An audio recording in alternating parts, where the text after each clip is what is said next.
Okay, so I'm trying to find you guys a photo of me in middle school. Apparently it's more difficult. I've wiped them off the internet, but good for you, lucky you, I found one. Okay, this is me in middle school. Apparently, the only photo I have is where I've cut out half of my family, but the most important part is I'm still here. So I wanna introduce you though, because I cut them out of this photo, I wanna introduce you to the rest of my family. And apparently, we just take photos at weddings. I don't know why. I don't know why we can't just say, hey, let's take a family photo. No. Somebody has to get married. Don't care who, maybe an aunt, maybe an uncle, maybe a cousin. Family photos only at weddings. See, my entire family. Oh, don't you guys look great? It's 'cause you're at a wedding, everybody's dressed up. This is not how we normally look. Really, it's usually kind of more of a mess, but I'll tell you more. So, I don't know what your family's like. My family, I think, is hilarious. And I'll tell you, there's one thing that I remember from when I was in middle school. I remember when my dad used to pick me up from youth group. And my dad, one year for Christmas, got a harmonica. You might know what a harmonica is, I don't know. It's the musical instrument where you go, insert sound clip of harmonica here. Anyway, so it's a harmonica, you might know what that is, maybe you don't. But it's this musical instrument, you can like just walk around and play it, it's pretty easy. But I would be at youth group and things would be wrapping up, I'm having fun, hanging with my friends, and then slowly throughout the halls, you start to hear a noise. What's that? It's the sound of a harmonica. Looks like my dad's here to pick me up. And my friends would go, hey Tyler, I think your dad's here. And I would go, yeah, I hear a harmonica. And that's how I knew that my dad was coming to pick me up from youth group. There would just be a harmonica in the hallway as if that was like a totally normal thing. Now, that might annoy some of you, but I thought it was the funniest thing. I love it. Now, I'm betting you probably have some stories about family too. And I've been wondering what that looks like for the rest of my friends too. So I kind of asked around. So one of my family traditions is that my sisters and I are all named Jean, and I'm Korean, and so we have there's a particular naming pattern that all the kids get. My name is actually Jean Sun. My younger sister's name is Jean Young, and my older sister's name is Jean Na. But whenever anyone would call our home phone, and my mom would pick up and they'd be like, oh, can I talk to Jean? And my mom would say, well, which Jean do you want to talk to? And they would be on the other end like, Jean, like what other Jean is there? And 99% of the time, the person on the other end would just hang up because they're just so confused, so yeah. Okay, so we use aunt and uncle nicknames like a lot of families do, and somehow my name is Stuart, and I ended up with the uncle nickname Tutu. Who wants to have an uncle nickname that's Tutu? That is a dancing thing. But anyway, that's who I am. To all my nieces and nephews, I am Tutu. So in my family, we use lots and lots of nicknames. As a matter of fact, my mom actually calls me Mama Mia, and I call her Baby. So one of the traditions when I was a kid that my family would do to celebrate New Year's, we would cook a whole hog and we would have what is called a pig pickin', and it would be drenched in vinegar barbecue sauce because that's what we did in North Carolina. So something unique about my family, our last name is Bohens, and growing up, every time we would go out to a restaurant to eat and we would put our name in, what's the thing up front called? The host. For some reason, and I don't know why this started or where, but we would always go by the name Green, which all of us in the family knew, but whenever somebody was joining our family for dinner and they'd be like, Green, party of 6, and we would all stand up, our friends or whoever was joining us for dinner would kind of look at us like, I thought your last name was Bohens. But I guess it was because it was like hard to pronounce or something. See, I'm not the only one. And I bet that's true of you too.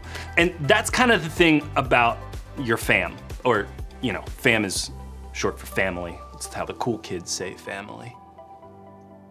But that's like the thing about your fam. They can make you crazy, they can embarrass you, but they can also be the ones cheering the loudest in the stands. They can get on your nerves, they can be some of the strangest people you know, and you can still love them, you can still love being around them. They can be some of the most encouraging, loving, and supportive people in your life. Now, here's the thing.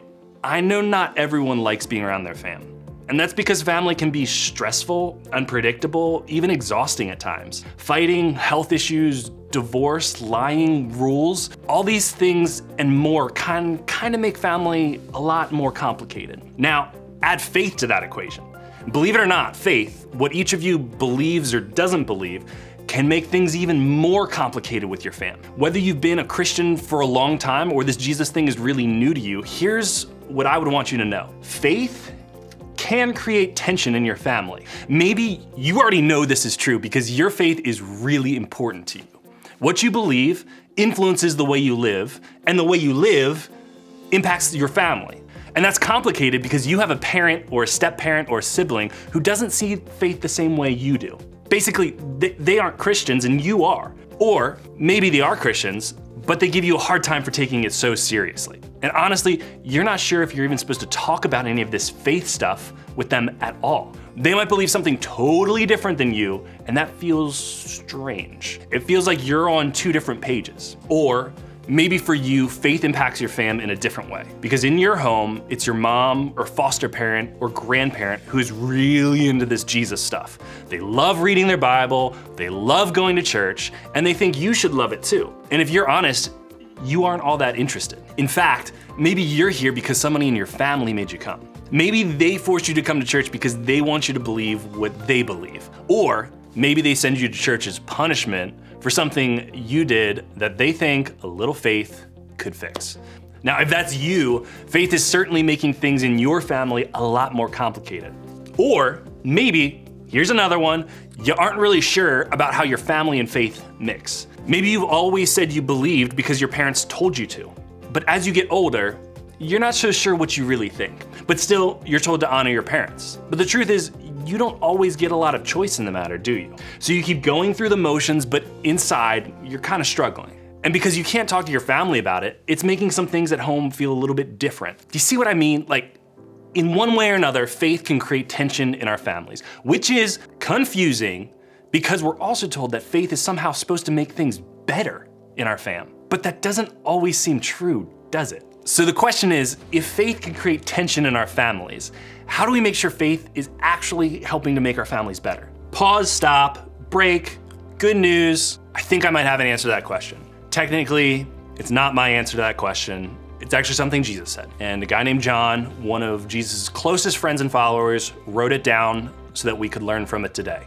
Now, before I tell you exactly what Jesus said that John wrote down, let me explain a little bit about what was happening before he said it. So just before Jesus was going to be arrested and eventually killed on the cross, he called his close friends and followers together for a meal. Now, even though Jesus warned them that he was gonna die, they didn't really understand. It didn't click with them that this was going to be the last meal they shared together as a fam.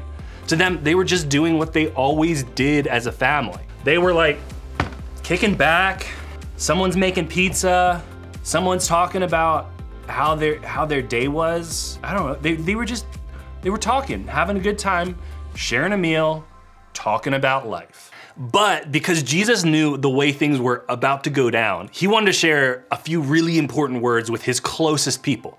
So at that dinner, he dropped this important truth to his fam.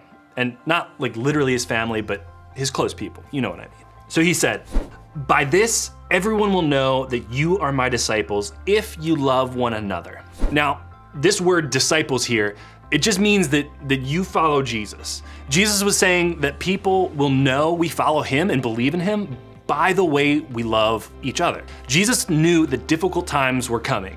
He knew that this wasn't just a fun meal and that things were gonna get harder, that his friends would get scared, persecuted, and even tempted to turn their back on him. Yet when it all came down to it, Jesus took this one last opportunity to remind them that loving each other was the most important thing they could do. Loving each other was the way they could show the world that they believed in him.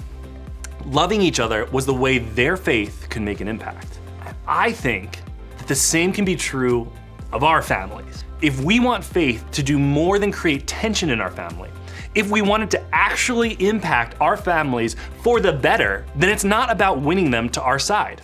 It's not about convincing each other to believe the same thing or arguing about what's true or right. It's just about love. Because loving your family is how your faith can make an impact. Now, this isn't easy. Let me be clear, this isn't easy. Loving your family the way Jesus asks can be so difficult, really difficult. In fact, some days it might be the hardest thing you're called to do, but I think Jesus knew that. I think that's why he didn't leave us to figure out how to do it on our own. So a few years later, God led a guy named Paul to write a bunch of letters to churches to instruct and encourage them in their faith. They were living after Jesus' death and resurrection, and honestly, most of them were a lot like me and probably a lot like you.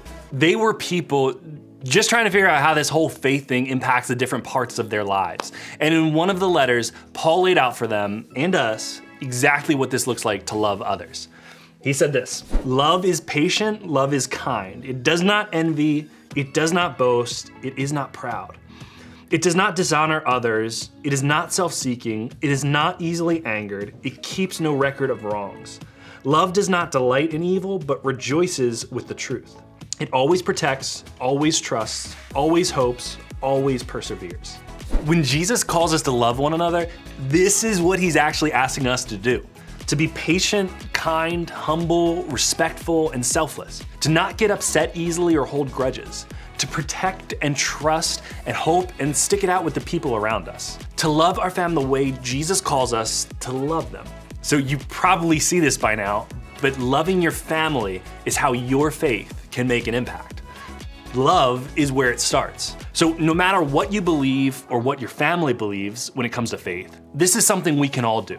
We can all try and love the people in our fam just a little bit more. If you're doing it because you believe in Jesus, that's great. But if you're not so sure that you believe in Jesus, trying to love your fam can still make things better. Let's talk about this week. Here's what I would want you to think about. What does it look like to love your family? It could mean being patient and kind to the adults in your home. You could not be arrogant or act like you know everything when you talk about your beliefs with your family members who believe something different.